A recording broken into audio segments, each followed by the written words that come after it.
when Dr. Oppenheimer, the father of the nuclear bomb, was asked, how would you do it again?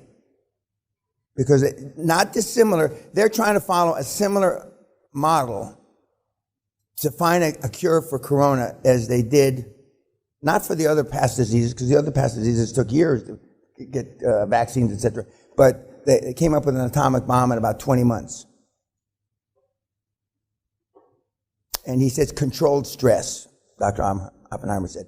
I would put an environment of controlled stress and keep the pressure on. But you don't like stress. You don't like confrontation. You do almost anything you can, whereas I have always looked for confrontation.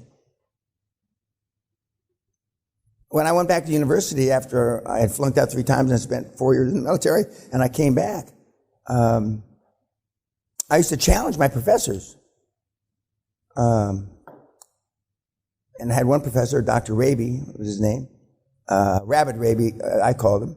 He made me his graduate assistant, even though I wasn't in graduate school yet. And so I used to teach some of his labs. And he was the only guy that took my challenge positively. Well, we can make use of you. I can teach less lab classes as opposed to the lectures. You teach them.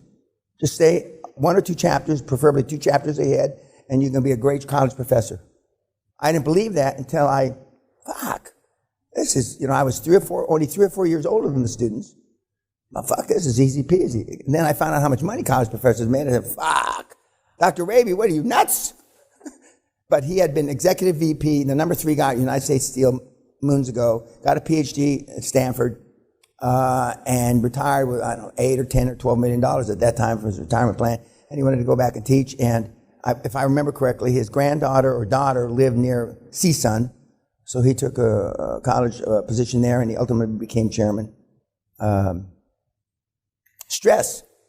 So the very thing that everybody in this room just about tries to stay away from is what has built, the world.